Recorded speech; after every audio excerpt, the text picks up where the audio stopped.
রবকে হয়ে যায়, নষ্ট হয়ে যায়। এই মৃত করবকে যদি কোনো ব্যক্তি জিন্দা করতে চায়, সে যেন দুইটি কাজ করে। কয়টি কাজ? দুইটি কাজ।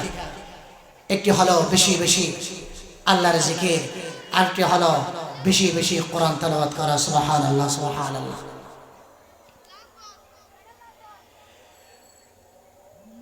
দুনিয়ার মুসলমান ভাইয়ারা আমার, একটু খেয়াল করি, কোরআনে মজিদ যখন নাজিল হয়ে গেল, আল্লাহ রাসূল সাল্লাল্লাহু আলাইহি ওয়াসাল্লাম কোরআনের দাওয়াত তিনি মক্কার মধ্যে অলিতে গলিতে তিনি দাওয়াত দিতে শুরু করলেন। মক্কার কাফেররা নানাভাবে আল্লাহ রাসূল সাল্লাল্লাহু আলাইহি ওয়াসাল্লামকে এমন ভাবে আঘাত করার জন্য তারা তৈরি হয়ে গেল। তাদের দাবি হলো মুহাম্মদ এমন এমন উদ্ভট কথা বলে, যে কথার মাধ্যমে আমাদের বাপ দাদার ধর্মের উপর আঘাত আনতেছে। মুহাম্মদকে কোনো অবস্থাতে এই মক্কা নগরীতে রাখা যাবে না। এইভাবে তারা মিশনকে তারা শুরু করল। তুফাইল ইবনে আমর দৌসি খেয়াল করেন, ইয়ামান থেকে তিনি মাঝে মধ্যে মক্কা নগরীতে আসতেন। তিনি একজন উঁচু বংশীয় একজন মানুষ ছিলেন, তুফাইল ইবনে আমর দৌসি। মক্কার কাফেররা তুফাইল ইবনে আমর দৌসি বলতে, তুফাইল রে, কোনো অবস্থাতে মুহাম্মদের কথা শোনা যাবে না, কোনো অবস্থাতেই মুহাম্মদের কথা শোনা যাবে না। তার চেহারার ভিতরে এমন লাবণ্যতা, তোর কথার ভিতরে এত লাবণ্যতা, যে ব্যক্তি মুহাম্মদের হাত পরে পড়ে যায়, ওই ব্যক্তি সাথে সাথে মুহাম্মদের দিন গ্রহণ করে। তুফাইল রে, কোনো অবস্থাতে মুহাম্মদের সাথে কথা বলা যাবে না। তারা যখন তুফাইল ইবনে আমর দৌসিকে আল্লাহ রাসূল সাল্লাল্লাহু আলাইহি ওয়াসাল্লাম সম্পর্কে এই কথাগুলো বললেন, তুফাইল ইবনে আমর দৌসি কানের মধ্যে তুলা ঢুকাই দিলেন। কি ভাই, কানের মধ্যে তুলা? সিদ্ধান্ত নিল, আমি মুহাম্মদের সাথে কোনো কথাই বলবো না, আর মুহাম্মদ কিছু বললে আমি এগুলো শুনবইও না। দুনিয়ার মুসলমান ভাইয়ারা আমার, খেয়াল করেন, তুফাইল সিদ্ধান্ত নিতে পারে আল্লাহ রাসূল সাল্লাল্লাহু আলাইহি ওয়াসাল্লামের কথা শুনবে না। কিন্তু আল্লাহ তাআলার কি কারিশমা! আল্লাহ বলেন, তুফাইল রে, কানের মধ্যে তুলা দিতে পারো, আমি আল্লাহ চাইলে সিনা থেকে সিনার ভিতরে দিনকে আমি আল্লাহ ঢুকাইতে পারি। সুবহানাল্লাহ। মুহাম্মাদুর রাসূলুল্লাহ সাল্লাল্লাহু আলাইহি ওয়াসাল্লাম খানে কাবায় আল্লাহ রাসূল সাল্লাল্লাহু আলাইহি ওয়াসাল্লাম নামাজরত অবস্থার মধ্যে ছিলেন। তুফাইল রাস্তা দিয়ে হেঁটে যাচ্ছে। আল্লাহ রাসূল সাল্লাল্লাহু আলাইহি ওয়াসাল্লামের নামাজের দৃশ্য দেখলেন। তাফসীরের ইতিহাসের কিতাবের মধ্যে লেখা আছে, আল্লাহ রাসূল সাল্লাল্লাহু আলাইহি ওয়াসাল্লাম নামাজের ভিতরে সূরা ইখলাস তেলাওয়াত করতেছে, কোরআন তেলাওয়াত করতেছে।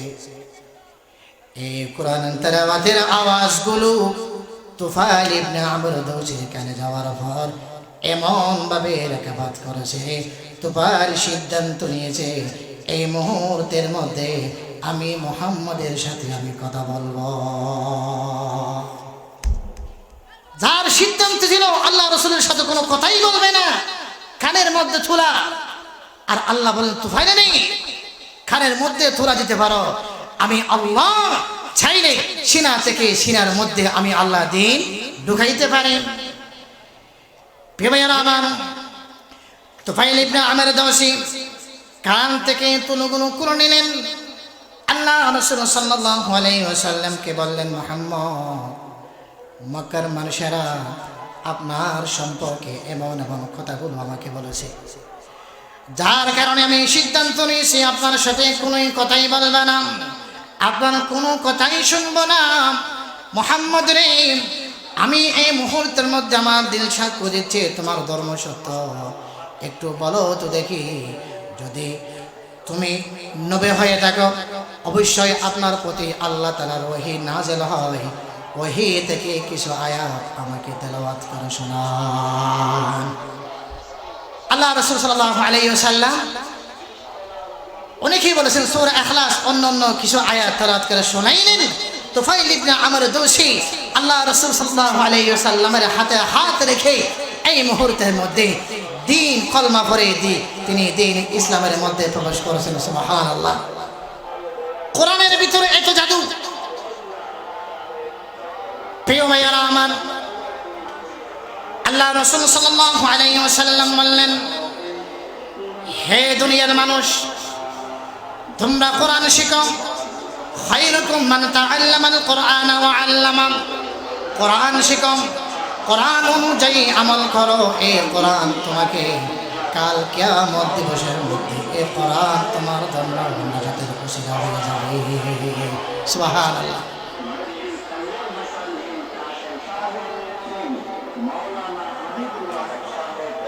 তাহলে দেখেন, কোরআন তেলাওয়াত যত করবেন এত আপনার ফায়দা। কোরআনের সাথে সম্পর্ক যার যত বেশি হবে তার মর্যাদাকে যিনি বাড়িয়ে দিবেন তিনি হলেন কে ভাই? আল্লাহ। দামি রসুল, দামি ভাষা, দামি মাস, দামি রাত, দামি ভাষা দিয়ে যে কিতাবকে আল্লাহ তাআলা যে কিতাবটি নাজিল করেছেন, এই কিতাবের নাম হলো কি ভাই? কোরআনে মজিদ। কি ভাই? কোরআনে মজিদ।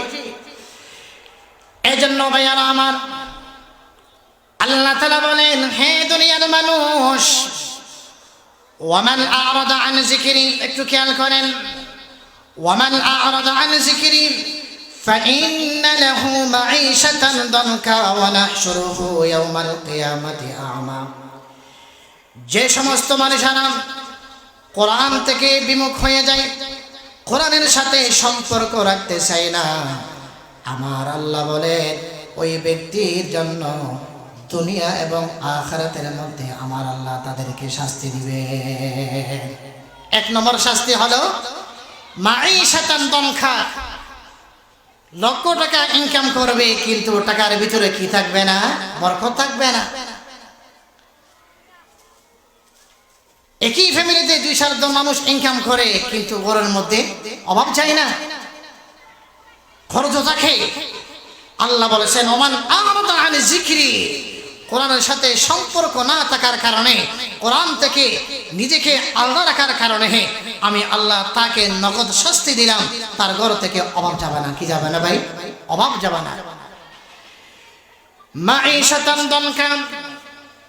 হে দুনিয়ার মুসলমান ভাইয়ারা আমার, তাহলে আসুন, যে সমস্ত ভাইয়ারা ব্যবসার মধ্যে বেশি সময় কাটায় তাদের বিশ্বাস হলো যদি একটু ব্যবসার মধ্যে সময় একটু বেশি দিই তাহলে ইনকাম বেশি হবে। আমার আল্লাহ বলেন ইনকাম বেশি হতে পারে কিন্তু বরকত হবে না।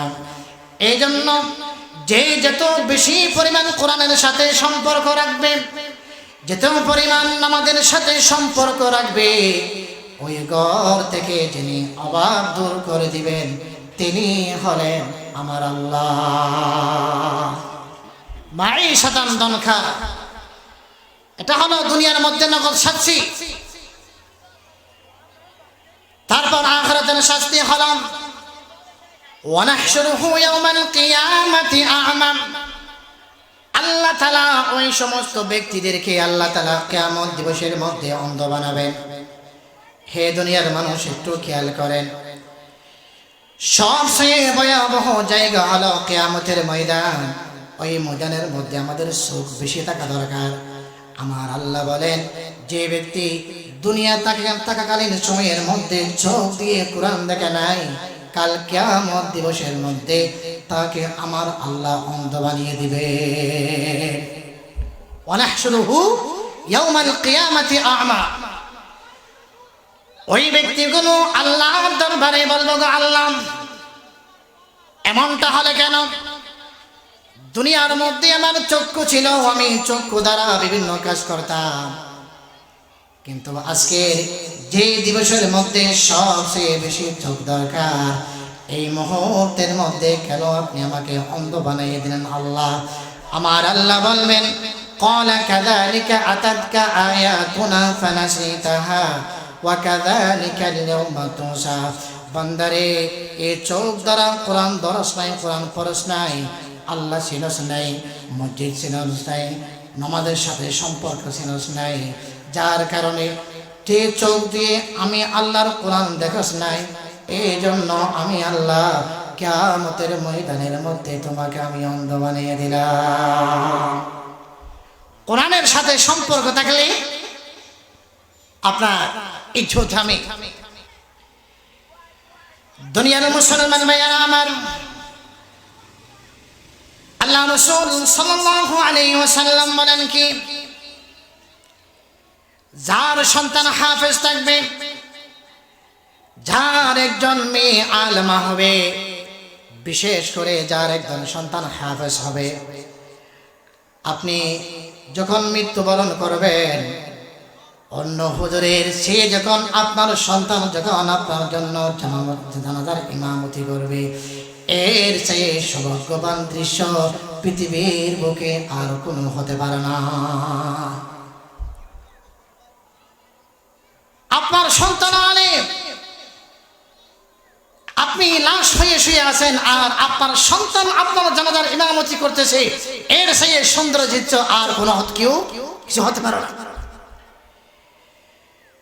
দুনিয়ার মুসলমান ভাইয়ারা আমার, হাদিস শরীফের ভিতরে আছে, কোন সন্তান যখন আমল করেন, কোরআন তেলাওয়াত করে, এইভাবে নামাজের ইমামতি করে, অটোমেটিকলি আল্লাহ তাআলা তার আমল নামা থেকে তার একটি আমলের দৃশ্য সবের অংশ বাবার আমল নামার মধ্যে যুক্ত হয়ে যায়, মার আমলের সাথে যুক্ত হয়ে যায়। এটি আপনি নিয়ত করলেও যুক্ত হবে, অথবা আপনি নিয়ত না করলেও আপনার বাবা হিসাবে বাবার আমল নামার মধ্যে যুক্ত হয়ে যাবে। সুবহানাল্লাহ। এই জন্য ভাই, নিজের সন্তান ছেলে মেয়েদেরকে কি বানানো? কোরআন শিক্ষা। কোরআনে মজিদে যে সমস্ত মানুষেরা নিজের ছেলেকে কোরআন শিখায় না, ওই সমস্ত ছেলেগুলো কাল কিয়ামত দিবসের মধ্যে আপনার বিরুদ্ধে, মায়ের বিরুদ্ধে, বড় ভাইয়ের বিরুদ্ধে আল্লাহর দরবারে নালিশ করবে, রব্বানা আতানা সাদাতানা ওয়া কুবরানা ফাআদাল্লুনা সাবিলা। ওগো আল্লাহ, আমি যখন অফিসে যাইতাম না, আমার বাবা অফিসে যাওয়ার জন্য আমাকে বলতো, আমি যখন চাকরিতে যেতাম না, আমার আম্মা চাকরিতে যাওয়ার জন্য আমাকে ফাঁসার দিত, কিন্তু কোনোদিন আমাকে কোরআন শেখার জন্য কোনোদিন চাপ প্রয়োগ করে না। রব্বানা আতানা সাদাতানা ওয়া কুবরানা ফাআদাল্লুনা সাবিলা। আমি তাদের অনুসরণ করতাম, আমি তাদের কথা অনুযায়ী চলতাম। ওগো আল্লাহ, আপনি যদি আমাকে শাস্তি দিয়ে থাকেন, আমার পিতামাতাকে, আমার বড় ভাইকে আমার চেয়ে আরো 2 গুণ শাস্তির ব্যবস্থা করুন। নাউযুবিল্লাহি মিন যালিক। যে সন্তানকে আপনি খাওয়াইলেন, রব্বানা আতিহিম দুআফাইন মিনাল আযাব, কোরআন মজিদের আয়াত। এই জন্য ভাই, ছেলে সন্তান, নাতি ইত্যাদি এদেরকে কোরআনের সাথে সম্পর্কে করে দেওয়া। কোরআনকে যখন আমরা বলি কোরআন, তোমার মাকসাদ কি, তোমার উদ্দেশ্য কি? কোরআন আমাদেরকে বলে আলিফ লাম রা কিতাবুন আনজালনাহু ইলাইকা লিতুখরিজান নাসা মিনাজ যুলুমাতি ইলান নূর। যে ব্যক্তি আমি কোরআনকে ধারণ করবে, আমি কোরআন অনুযায়ী আমল করবে, আমি কোরআন ওই সমস্ত মানুষগুলোকে অন্ধকার থেকে আলোর পথে আমি কোরআন নিয়ে আসব। কোরআনকে যখন আমার প্রশ্ন করা হলো, কোরআন তুমি কোরআনের ভিতরে কোনো সন্দেহ করা যায় এমন কোনো কিছু আছে কিনা? কোরআন আমাদেরকে তথ্য দেয়, লা রাইবা ফিহি, আমি কোরআনের মধ্যে কোনো কি নাই, সন্দেহ নাই, সন্দেহের অবকাশ নাই। কোরআনকে যখন আবার বলি, হ্যাঁ কোরআন অনর্থক কোনো কল্প কাহিনী উপন্যাস সেই ধরনের কোনো কথা তুমি কোরআনের ভিতরে আছে কিনা? কোরআন আমাদেরকে উত্তর দেয় লা ইয়াতিহিল বাতিল। বাতিল বলতে, অনর্থক বলতে আমি কোরআনের মধ্যে কিছুই নাই। কোরআনকে যখন আবার বলি, হে কোরআন তুমি কার প্রতি নাজিল হয়েছো? কোরআন আমাদেরকে উত্তর দেয় নুজিলা আলা মুহাম্মাদুর রাসূলুল্লাহ সাল্লাল্লাহু আলাইহি ওয়াসাল্লাম। আমি মুহাম্মাদুর রাসূলুল্লাহ সাল্লাল্লাহু আলাইহি ওয়াসাল্লামের প্রতি নাজিল হয়েছে। কোরআনকে যখন আবার প্রশ্ন করা হয়, কোরআন তুমি কার সাহায্যে দুনিয়ার মধ্যে তুমি নাজিল হয়েছো? কোরআন আমাদেরকে উত্তর দেয় নাজালা বিহির রূহুল আমিন। আমি জিবরাইলের মাধ্যমে দুনিয়ার মধ্যে আমি কোরআন নাজিল হয়েছি। কোরআনকে যখন আবার প্রশ্ন করা হয়, হে কোরআন তোমাকে ধারণ করলে কি হবে? কোরআন আমাদেরকে উত্তর দেয় ওমাই ইয়াতাসিম বিল্লাহ ফাকাদ হুদিয়া ইলা সিরাতিম মুস্তাকিম। যে ব্যক্তি কোরআনকে ধারণ করবে, কোরআনকে আমল করবে, কোরআন অনুযায়ী আমল করবে, ওই কোরআন ওই ব্যক্তিকে জান্নাত পর্যন্ত পৌঁছাইয়া দেবে। কোরআনকে যখন আবার প্রশ্ন করা হলো, কোরআন তুমি কোন মাসের মধ্যে তুমি নাজিল হয়েছ? কোরআন উত্তর দেয় শাহরু রমাদানাল্লাযী উনজিলা ফীহিল কোরআন। আমি কোরআন রমজান মাসের মধ্যে নাজিল হয়েছে। কোরআনকে যখন আবার বলা হলো, কোরআন রে তুমি কোন রাতের মধ্যে তুমি নাজিল হয়েছ? কোরআন উত্তর দেয় ইন্না আনজালনাহু ফি লাইলাতিল কদর। আমি কোরআন লাইলাতুল কদরের মধ্যে নাজিল হয়েছি। কোরআনকে যখন আবার প্রশ্ন করা হলো, কোরআন তোমাকে পড়লে কেমন হবে? কোরআন উত্তর দেয় যে ব্যক্তি আমার কোরআনকে তেলাওয়াত করবে তার প্রতিটি আমল নামার মধ্যে 10টি করে নেকি লিখে দেওয়া হবে। সুবহানাল্লাহ, সুবহানাল্লাহ। এই জন্য ভাই কোরআনকে আপনি যেভাবে আপনি তেলাওয়াত করবেন সওয়াব থেকে আপনি খালি যাবেন না। ওমর ইবনুল খাত্তাব রাদিয়াল্লাহু তাআলা আনহুর জীবনের মধ্যে লেখা আছে, ওমর রাদিয়াল্লাহু তাআলা আনহু যখন কোরআন তেলাওয়াত করতেন এইভাবে কোরআনকে নিয়ে তিনি বলতেন হাদা কালামু রাব্বি, হাদা কালামু রাব্বি।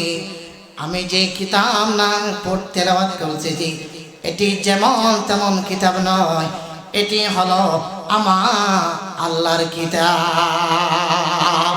সুবহানাল্লাহ, সুবহানাল্লাহ। এই জন্য ভাইয়েরা আমার কোরআন মাজিদের আয়াত, যে সমস্ত ভাইয়েরা নিজের সন্তানকে জাহান্নাম থেকে বাঁচানোর জন্য চেষ্টা করে, মেয়েকে জাহান্নাম থেকে বাঁচানোর জন্য চেষ্টা করে, নিজের স্ত্রীকে জাহান্নাম থেকে বাঁচানোর জন্য চেষ্টা করে, তাদের জন্য জরুরি হলো ওই ঘরের মধ্যে কোরআন তেলাওয়াতের শিক্ষা চালু করে দেওয়া। সুবহানাল্লাহ, সুবহানাল্লাহ। আর যদি আপনার ঘরের মধ্যে এই কোরআনের তেলাওয়াতে ভরে না চাই, ছেলে সন্তানকেও কোরআন তেলাওয়াত করতে পারে না। কোরআন বরঞ্চ আল্লাহ রাসূল সাল্লাল্লাহু আলাইহি ওয়াসাল্লাম বলেছেন, বলবে কি ওয়াকালার রাসূলু ইয়া রাব্বি ইন্না কওমি ইত্তাখাযু হাদাল কুরআনা মাহজুরা। ওগো আল্লাহ, আমি কোরআনকে ওই সমস্ত মানুষগুলো, ওই এলাকার মানুষগুলো, এই ফ্যামিলির মানুষগুলো বিক্ষিপ্ত জিনিসের মতো তারা কি করত? ব্যবহার করত। আপনার বিরুদ্ধে আল্লাহ রাসূল কাল কিয়ামত দিবসের মধ্যে কি দিবে? নালিশ দিবে। এই জন্য ভাই বেশি থেকে বেশি কি করা? কোরআন তেলাওয়াতে আমল করা, কোরআন শেখা। যার কোরআন শুদ্ধ নাই তার নামাজ কোনোদিন কোনো অবস্থাতে হবে না। কোরআন তেলাওয়াত ছাড়া নামাজ হবে ভাই? এই জন্য কোরআনকে শুদ্ধ করে। এই এলাকায় আলহামদুলিল্লাহ হাফেজের অভাব নাই। বিশেষ করে আমি সব ভাইদেরকে চিনি, এই এলাকায় যারা ইমামতি করে, যারা জুমা পড়ায়, তাদেরকে আমি ব্যক্তিগতভাবে চিনি। তারা অত্যন্ত দক্ষ আলহামদুলিল্লাহ তারা অন্য এলাকার ইমামের চেয়ে তাদের যোগ্যতা বল অনেক বেশি। আপনারা তাদের সাথে সুসম্পর্ক রাখে, ওনাদের সাথে সুসম্পর্ক রাখে, ওনাদের কাছ থেকে বলেন হুজুর যতক্ষণ পর্যন্ত আলাম তারা থেকে নিয়ে নাস পর্যন্ত 11টি সূরা ফাতিহা সহ শুদ্ধ হবে না, ততক্ষণ পর্যন্ত আমি আপনার হাল ছাড়ব না। এদের সাথে সম্পর্ক রাখেন। দুনিয়ার মুসলমান ভাইয়ারা আমার, আপনার সন্তান যখন কি হবে, হাফেজ হবে, আলেম হবে, নবী মুহাম্মদুর রাসূলুল্লাহ সাল্লাল্লাহু আলাইহি ওয়াসাল্লাম বলেন কাল কিয়ামত দিবসের মধ্যে ওই সমস্ত হাফেজ কোরআনকে আমার আল্লাহর পক্ষ থেকে বলা হবে ইকরা ওয়ারতাকি ওয়ারাতিলিল কোরআন কামা কুনতা তুরাতিলু ফিদ দুনিয়া ফাইন্না মানজিলাকা ইনদা আখিরি আয়াতিন তাকরাহা। হে হাফেজ কোরআন, তরতিল সহকারে তুমি কোরআন তেলাওয়াত করো। একজন হাফেজ কোরআন একটি আয়াত তেলাওয়াত করবে, একটি সিঁড়িতে আরোহণ করবে, আরেকটি আয়াত তেলাওয়াত করবে, আরেকটি মর্যাদা লাভ করবে, আরেকটি আয়াত তেলাওয়াত করবে, আরেকটি মর্যাদা লাভ করবে। এইভাবে একজন হাফেজ কোরআন যার সিনার ভিতরে কোরআন মজিদ আছে, কোরআন অনুযায়ী আমল করে, কাল কিয়ামত দিবসের মধ্যে আমার আল্লাহ ৬,৬৬৬ তলা বিল্ডিংয়ের মালিক আমার আল্লাহ বাড়িয়ে দিবে, এত মর্যাদা বাড়িয়ে দিবে। শুধু এখানে নয়, আপনার সন্তান যদি হাফেজ থাকে, আল্লাহ রাসূল সাল্লাল্লাহু আলাইহি ওয়াসাল্লাম বলেছেন কি মান ক্বারাআল কোরআন ওয়া আমিলা বিমা ফীহি উলবিসা ওয়ালিদাহু তাজান ইয়াউমাল কিয়ামা। যে সমস্ত বাবাদের মুরব্বীদের সন্তান হাফেজ কোরআন আছে, কাল কিয়ামত দিবসের মধ্যে এমন ভাবে বাদশাহী মুকুট পরিধান করাবেন। নবী মুহাম্মদুর রাসূলুল্লাহ সাল্লাল্লাহু আলাইহি ওয়াসাল্লাম বলেন তার হাফেজ কোরআনের বাবাকে মাকে এত পরিমাণ আমার আল্লাহ মর্যাদা দিবে, যে মুকুটটা তাদেরকে দান করবে ওই মুকুটের এত পরিমাণ আলো হবে, দুনিয়ার সূর্যের চেয়ে আলো এত পরিমাণ বেশি হবে। সব মানুষগুলো তাদেরকে দেখে আফসোস করবে, হায় রে আমার ছেলে কেন আমি হাফেজ কোরআন বানালাম না। এই জন্য ভাই ছেলে সন্তান হাফেজ কোরআন হওয়া, আপনি একজন হাফেজের বাবা হওয়া, আলেমের বাবা হওয়া, এটি গর্বের বিষয়। কিসের বিষয়? গর্বের বিষয়। অনেক মানুষ